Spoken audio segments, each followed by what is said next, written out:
देखते हैं question number 9। ठीक है, क्वेश्चन नंबर 9 हम लोगों ने यहाँ पर रीड कीजिए क्या लिखा हुआ।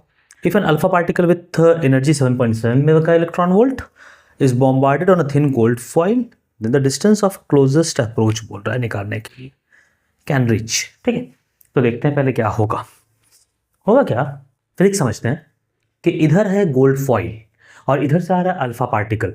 तो अल्फा पार्टिकल के पास एनर्जी होगी, कौन सी एनर्जी? काइनेटिक एनर्जी, उसके साथ साथ पोटेंशियल एनर्जी भी होगी, इलेक्ट्रोस्टैटिक पोटेंशियल एनर्जी, क्योंकि यहां पर गोल्ड फॉइल का न्यूक्लियस है तो वो दोनों चार्ज के Q1 Q2 बाई R आएगा। वो दिया हुआ है मेरे को कि 7.7 मेगा इलेक्ट्रॉन वोल्ट। ये आया आया आया आया आया, जब एकदम नजदीक आ जाएगा तो वो रुक जाएगा। अल्फा पार्टिकल रुक जाएगा, मतलब उसकी स्पीड क्या हो गई? जीरो हो गई। स्पीड जीरो मतलब काइनेटिक एनर्जी जीरो, तभी तो क्लोजेस्ट अप्रोच होगा। क्लोजेस्ट अप्रोच तभी होगा जब अल्फा पार्टिकल क्या करेगा? रुक जाएगा, जब अल्फा पार्टिकल का स्पीड जीरो हो जाएगा। मतलब अपने को जो कॉन्सेप्ट लगाना है वो क्या लगाना है? बेसिकली एनर्जी कंजर्वेशन लगाना है। क्यों एनर्जी कंजर्वेशन लगेगा? एनर्जी कंजर्वेशन इसलिए लगेगा क्योंकि जो इलेक्ट्रोस्टैटिक फोर्स है वो कंजर्वेटिव नेचर का है, और कंजर्वेटिव नेचर का फोर्स एनर्जी को खाता नहीं है। नॉन कंजर्वेटिव एनर्जी को खाएगा ना, इसलिए वो एनर्जी को खाएगा नहीं, वो वन फॉर्म ऑफ एनर्जी को अनदर फॉर्म ऑफ एनर्जी में कन्वर्ट कर देगा, मैकेनिकल एनर्जी में कन्वर्ट कर देगा। बेसिकली नॉन कंजर्वेटिव फोर्स भी एनर्जी को क्या करता है? हीट में कन्वर्ट कर देता है। आपने पढ़ा होगा energy can neither be created, can not be destroyed, it can only changes form from one form to another form.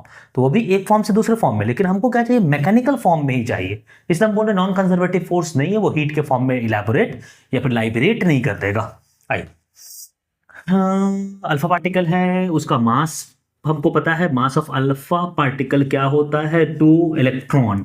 और कौन है? Z है। एटॉमिक नंबर गोल्ड दिया हुआ है, बेसिकली गोल्ड दिया हुआ है। तो इसका मास ऑफ गोल्ड कितना हो जाएगा? गोल्ड का न्यूक्लियस का मास हो जाएगा, मास नहीं चार्ज न रे, मार्च क्यों लेंगे, चार्ज लेंगे। क्यों? क्योंकि मास तो उसका क्या बोलते हैं 4m हो जाएगा, 4m इंटू प्रोटॉन और न्यूट्रॉन। गोल्ड का चार्ज कितना हो जाएगा? उसको Q2 कह दे रहे हैं, उसमें चार्ज होगा 79e। अब बोलते हैं एनर्जी इनिशियल और एनर्जी फाइनल दोनों बराबर है। एनर्जी इनिशियल क्या है? के वो तो गिवन है। वो गिवन कितना है? अल्फा पार्टिकल का 7.7 mega electron volt. 7.7 into 10 to the power 6 into electron volt को जूल में कन्वर्ट करना आना चाहिए। नहीं भी कन्वर्ट करेंगे तो काम बन जाएगा, लेकिन हम इलेक्ट्रॉन वोल्ट को जूल में कन्वर्ट कर दे रहे हैं। 1.6 into 10 to the power -90। Final में सिर्फ पोटेंशियल एनर्जी होनी चाहिए। Potential energy is K which is 1/4πε0 into Q1 into Q2 by R। K कितना है? 1/4πε0, 9 into 10 to the power 9। Q1 कितना है? 2e। तो ई काट दे रहे हैं यहां से हम लोग, पूरा चार्ज कट गया। और ये कितना है? 79e है Q2 बाई R। R ही तो निकालना है अपने को। ठीक है, जब हम वैल्यूज पुट करेंगे तो ये हो जाएगा 9 into 10 to the power 9 into 2 into 79। E की वैल्यू पता है अपने को 1.6 into 10 to the power -19 divided by, ये पूरी वैल्यू को पुट कर लेते हैं, 7.7 into 10 to the power 6 R की वैल्यू। ठीक है, ये क्या हो जाएगा? वैल्यू। अब ये किस में दिया हुआ है? मीटर में।